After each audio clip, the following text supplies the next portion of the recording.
अच्छा, तो आज हम बात करेंगे चीनी की। हम सब जानते हैं कि वो मीठी होती है, लेकिन आज हम ये समझेंगे कि उस मिठास के पीछे की असली कहानी क्या है। जब हम चीनी खाते हैं तो शरीर के अंदर उसका सफ़र कैसा होता है और उसके असर कितने गहरे हो सकते हैं। तो शुरुआत करते हैं एक बहुत ही ज़रूरी सवाल से। शरीर के लिए ज़्यादा खराब क्या है, ग्लूकोज या फिर फ्रुक्टोज? ये सवाल ही आज की पूरी चर्चा का सेंटर पॉइंट है, और इसका जवाब वो शायद आपको हैरान कर दे। आगे बढ़ने से पहले एक बात साफ कर लेते हैं। हम यहाँ फ्री शुगर की बात कर रहे हैं। ये वो चीनी है जिसे उसके नेचुरल सोर्स से बाहर निकाल लिया गया हो। मतलब जो चीनी हम चाय में डालते हैं, कोल्ड ड्रिंक्स में होती है या बाजार के जूस में होती है, वो सब इसी कैटेगरी में आती है। तो ये कहानी शुरू कहाँ से होती है? उस एहसास से जिसे हम सब पहचानते हैं, कुछ मीठा खाने का वो मज़ेदार अनुभव।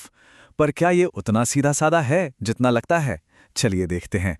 देखिए, मजे की बात तो ये है कि एक्शन पहला निवाला लेने से पहले ही शुरू हो जाता है। दिमाग में सिर्फ मीठा खाने का ख्याल आते ही हमारा ब्रेन डोपामाइन रिलीज करना शुरू कर देता है, जिससे हमें खुशी महसूस होती है और उसे खाने की इच्छा और भी तेज हो जाती है। अब जैसे ही चीनी पीठ में पहुंचती है, वो फौरन दो हिस्सों में टूट जाती है, आधा ग्लूकोज और आधा फ्रुक्टोज। और यहीं से हमारी कहानी के दो मेन कैरेक्टर्स, समझिए, अपने अपने अलग मिशन पर निकल पड़ते हैं। तो अब मिलते हैं हमारे दो किरदारों से, ग्लूकोज और फ्रुक्टोज। बाहर से तो ये एक जैसे लग सकते हैं, लेकिन शरीर के अंदर इनके रास्ते और इनका काम करने का तरीका बिल्कुल अलग है। अब इस तुलना को ध्यान से देखिए। एक तरफ है ग्लूकोज। ये खून में जाते ही इंसुलिन को सिग्नल देता है ताकि शरीर के सेल्स इसे एनर्जी के लिए इस्तेमाल कर सकें। लेकिन दूसरी तरफ है फ्रक्टोज। ये इस पूरे सिस्टम को, समझिए, बाईपास करके सीधा लिवर पहुंच जाता है। ये इंसुलिन को बिल्कुल भी परेशान नहीं करता और वहां जाकर लगभग पूरे तरह फैट में बदल जाता है।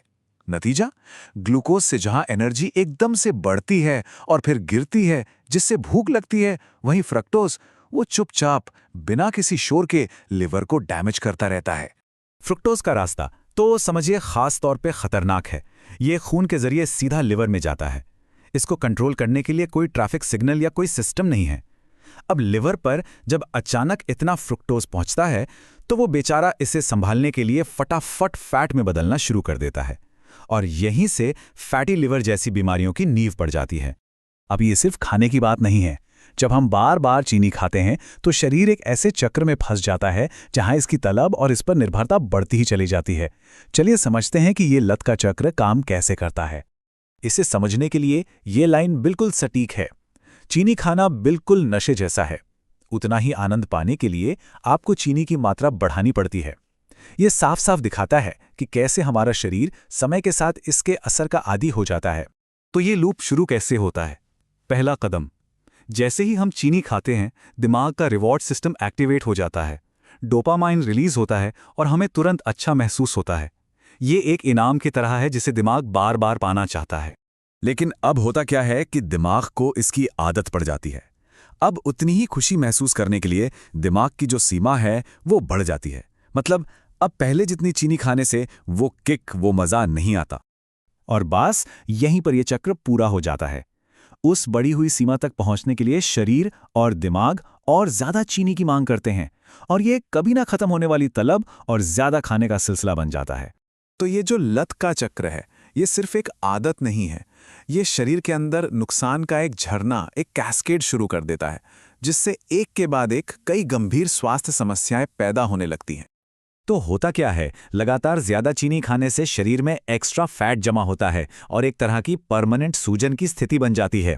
और इससे पैदा होती है सबसे बड़ी प्रॉब्लम, इंसुलिन रेजिस्टेंस। इसका मतलब है कि शरीर के सेल्स इंसुलिन को रिस्पॉन्ड करना बंद कर देते हैं, और यही ज्यादातर बीमारियों की असली जड़ है।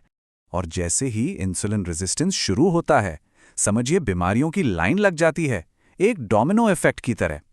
टाइप 2 डायबिटीज, फैटी लिवर, धमनियों का बंद होना जिससे हार्ट अटैक और स्ट्रोक का खतरा बढ़ता है, हाई ब्लड प्रेशर, यहां तक कि डिमेंशिया जैसी दिमागी बीमारियां भी इसी से जुड़ी हैं।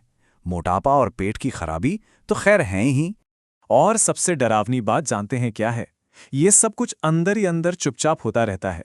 जब तक किसी रेगुलर ब्लड टेस्ट में कोई प्रॉब्लम नजर आती है, तब तक अक्सर काफी नुकसान हो चुका होता है। ये देखिए, ये दिखाता है कि कैसे लैब रिपोर्ट्स हमें धोखा दे सकती हैं। हो सकता है ब्लड शुगर नॉर्मल दिखे, लेकिन अंदर पैंक्रियास जरूरत से ज्यादा काम करके थक रहा हो। लिवर एंजाइम ठीक हो सकते हैं, पर अंदर लिवर में फैट जमा हो रहा हो। ये एक खामोश तूफान जैसा है जो सतह के नीचे धीरे धीरे बन रहा है। लेकिन यहाँ एक अच्छी खबर भी है। घबराने की जरूरत नहीं है। इस नुकसान को रोका जा सकता है, यहाँ तक कि पलटा भी जा सकता है। अब बात करते हैं उन ठोस कदमों की जिनसे सेहत को वापस पटरी पर लाया जा सकता है।